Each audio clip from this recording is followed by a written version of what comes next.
তো পরি এখন ঘুমাচ্ছে, তার জন্য আমি এই ভিডিওটা বানাচ্ছি।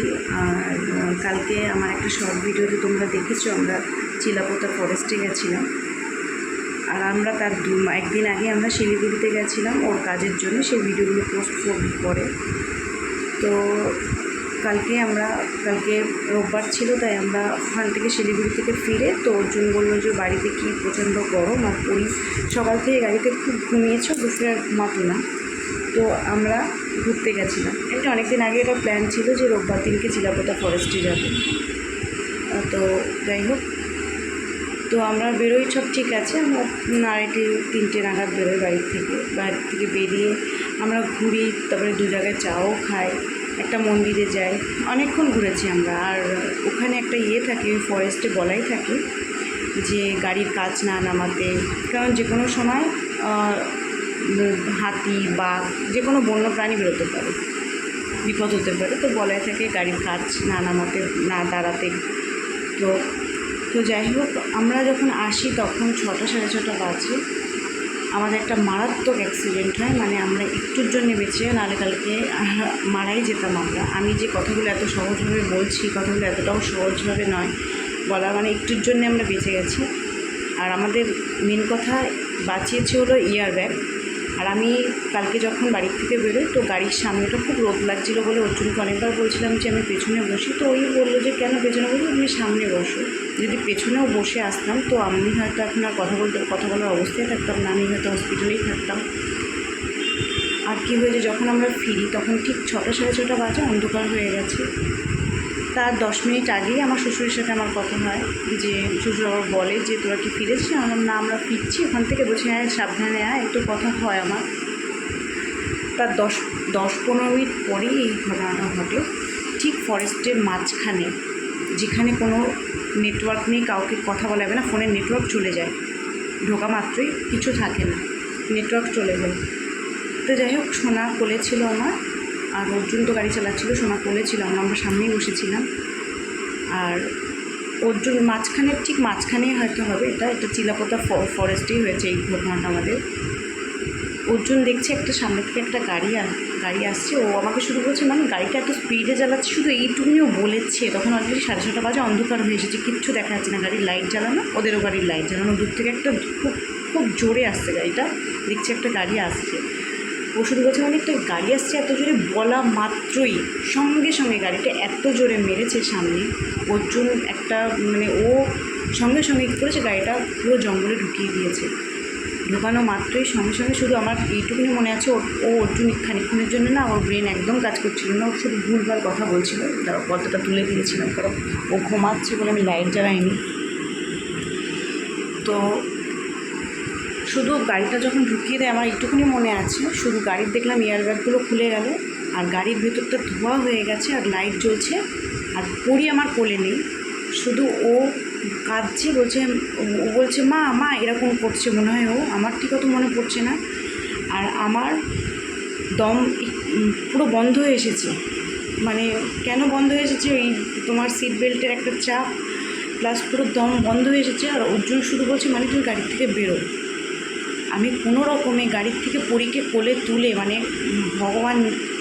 ভগবান পৃথিবীতে সত্যি যে আছে, এখনও ভগবান যে আছে, ওর কিচ্ছু হয়নি, ওকে ঠাকুর রক্ষা করেছে। ও যদি আমার কোলে থাকতো, ওর হয়তো কিছু একটা হতো, কিন্তু ও যেহেতু পড়ে গেছে বলতে সিটের নিচে পড়ে গেছে, ও মানে পড়ে, আমি ঠিক খেয়াল করিনি, মানে বসে পড়েছে।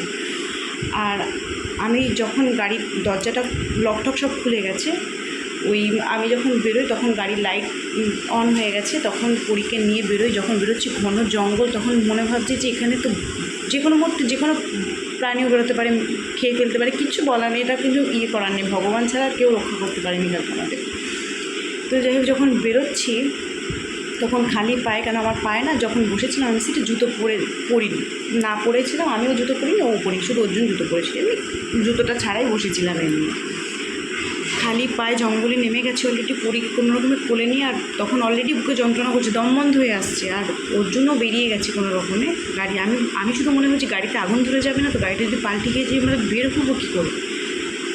নিচে নেমে কোনো রকমে একটু গিয়ে রাস্তাটা পেয়েছি, মানে 4-5 পা হেঁটে জঙ্গলে চলে এসেছি তো আমরা পুরো। আর ওই গাড়ির 3 জন ছিল মনে হয়, ওটা আসামে যাচ্ছিলো, আসামের গাড়ি ছিল, জানি না ওটা আসামের গাড়ি ছিল। তো 3 জন পুরো 3 জনই রাস্তায় পড়ে ছটপট করছে, কাটা মাছের মতো রক্ত রাস্তায় ভেসে যাচ্ছে, মানে ওদের মাথা ব্যথা সব ফেটে গেছে। আবার একজন বলছে ও মনে হয় বাঁচবে না, একজন পুরো মানে না বাঁচারই মতো অবস্থায়, মারাত্মক অবস্থা। এরকম হতো তো রাস্তায় লোক জড়ো হয়ে গেছে, সব গাড়ি পেছনে আটকে গেছে।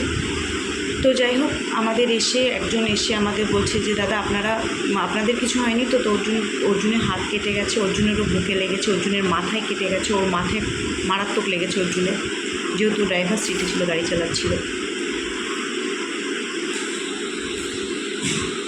পুরী উঠে গেছিলো বলে আমি ভিডিওটা অফ করে দিয়েছিলাম। তো যাই হোক, তারপরে কী হয়েছে, আমাদের সব যখন একদম অ্যাক্সিডেন্টটা হয় তখন গাড়ি যখন লাইন পড়ে যায় তখন ওর মধ্যে থেকে কেউ এসে বলছে কি দাদা আপনাদের কিছু হয়নি তো? তখন ওদের বলছে না আমাদের কিছু হয়নি। আমাদের গাড়িতে 3 জন ছিলাম, যেহেতু ওদের অবস্থা ক্রিটিক্যাল ছিল। তো অর্জুনের তো হাত দিয়ে রক্ত পড়ছে তখন। আর অর্জুন আমাকে সবাই জিজ্ঞেস করছে আমরা কোথায় আছি, কী করছি। ও না মানে মাথা কাজ করছিল না, আমাকে যদি জিজ্ঞেস করছিল আমাকে আর পরীকেই চিনতে পারছে, আর কিছু বুঝতে পারছি না। ও বলছে আমরা কোথায় আছি, মানে আমরা কী করছি এখানে। তো যাই হোক, তারপরে ওখান থেকে ও তো গাড়ি ছেড়ে আসতেই চাচ্ছিল না, কারণ ও গাড়িকে ভালোবাসে। যাই হোক, গাড়ি তো স্বাভাবিক, এটা একটা শখের জিনিস। তো একটা লোক বলছে আগে আপনি নিজে বাঁচুন, তারপরে গাড়ি বাঁচতে 1000টা গাড়ি কিনতে পারবে। আপনি এই জঙ্গলের মধ্যে আপনি কী করবেন এখন? তো ওখান থেকে যাই হোক আমরা টুন্ডিবাড়ি হসপিটালে আসি। আমাদের একটা গাড়ি, একটা ড্রাইভার হেল্প করে একজন, তো আমাদের গাড়ি করে নিয়ে আসি, আর গাড়িটা ওখানেই থাকে। তো হসপিটালে গিয়ে অর্জুন ওখানে ড্রেসিং করায়, টিটেনাস দেয়। আর আমার বুকটা খুব ব্যথা করে, আমি ডাক্তার দেখাই, ওরা কিছু ওষুধ লেখে হসপিটালে যেটা দেখায়, আর বলে একটা ডাক্তার দেখিয়ে নিতে প্রাইভেটে। তো যাই হোক, তারপরে আমাদের বাড়ি আনি যারা, তাদেরকে ফোন করা হয়, তারা সেই দাদা বৌদি গেছিলো, অনেক হেল্প করেছে। তারপরে ওর অফিসের কাজ করে যে একটা দাদা, তো তার ওয়াইফ আর সেই দাদাটাও আসে।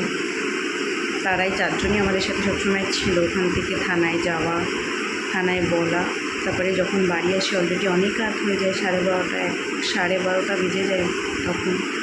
তারপরে পরি তো কিচ্ছু খায়নি, সন্ধ্যেবেলায় 2টো বিস্কুট খাইয়েছিলাম। ও তো বুঝতে পারছে, বলছে মা আমি যে শোনা তোমার কিছু হয়নি তো? বলছে মা আমার কিচ্ছু হয়নি, আমি ভালো আছি। বাবার গাড়ির ধাক্কা খেয়েছে, মানে ভগবান ওকে বাঁচিয়েছে, আমি শুধু চিন্তা করছি আমার মেয়ের কিছু হয়নি তো। আমি যখন এয়ার ব্যাগটা করেছে সেইটুকুনি অবধি আমি বুঝতে পেরেছি, তারপরে আর কিছু অতটাও খেয়াল করছে না। শুধু গাড়িতে দেখছি ধোঁয়া, আর বুকে অসম্ভব জোরে লেগেছে একটা আমার। আমি বলছি আমার মেয়ে ঠিক আছে তো, মানে আমি শুধু বলছি আমার পরি কি আছে না কি হয়েছে, আমি সেটাই শুধু চিন্তা করছি। ভগবান ছাড়া মানে কালকে আমরা বাঁচতামই না, যেরকম হয়েছে কালকে আমরা পুরো মারাই যেতাম, মানে ওখানে এতটাই মানে বাজেভাবে অ্যাক্সিডেন্ট হয়েছে। তো যাই হোক, আজকে অর্জুন থানায় গেছে, কারণ যেহেতু ওই গাড়িটাও নিয়ে গেছে থানায়। আমাদের মানে এখানকার থানা না, এটা হলো কোথায় বেশ বললো কোথায় বেশ একটা বললো কোথাকার থানা, ওইদিকে ভুটানের আগে। তো যাই হোক, ওখানে ওর গাড়িটা আছে, ও গেছে, কী করে ছাড়ানো যায় এবারে সেটা দেখতে হবে সেগুলো। তো যাই হোক, এটাই বলা ভিডিওটার মাধ্যমে যে ওই জন্য আমার শরীরটা খুবই খারাপ। মানে আজকে ডাক্তার দেখাতে যাবো বিকালে, হয়তো আমি আর অর্জুন দুজনকেই দেখাতে হবে। ওরও অবস্থাটা খুব একটা ভালো না, ওর মাথায় লেগেছে, ওরও বুকে লেগেছে, হাত কেটে গেছে, আমার বুকে লেগেছে, পায়ে লেগেছে। তো তার জন্যে ভিডিও আজকে আর পোস্ট করতে পারছি না। এই ভিডিওটাই তোমাদের সাথে শেয়ার করলাম, যেহেতু কালকে তোমরা শর্ট ভিডিও দেখেছো, আমরা চিলাপাতা ফরেস্টে গেছি, আর তার আগে আমরা শিলিগুড়িতে গেছিলাম। তো সেই ভিডিওগুলো পরে পোস্ট করবো। আমরা একটু শরীরটা সুস্থ হবে, এত কালকে না পারলে পরশুদিন, কালকে করবো। তো এটাই বলার ছিল। তো আমরা মানে এই অ্যাক্সিডেন্টটা যে হয়েছে না, আমরা মানে পরে ভাবছি যে কালকে বাড়ি থেকে না বেরোলেই হয়তো ভালো হতো, কারণ যখন বাড়ির থেকে বেরোই পরি খুব কাজ ছিল, কালকে এমনি কাজ ছিল, এত কাজ ছিল বাড়িতে। তখন একবার ভাবছিলাম যে দূর বেরোবো না, ভালো লাগছে না, এত গরম ঘরের মধ্যে। তারপরে আবার অর্জুনকে বলছিলাম যে না বেরোলেও ঠিক আছে, অর্জুনগুলো ঘরে এত গরম কী করবো, গাড়িতে তো হিসি আছে, কোথাও ভালো হয় গাড়িতে ঘুরতে যেতে পারবো। হ্যাঁ ঠিক আছে।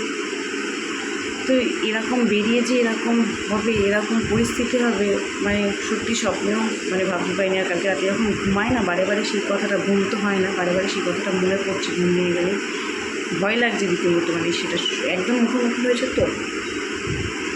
তো যাই হোক, এটাই বলার ছিল তোমাদের।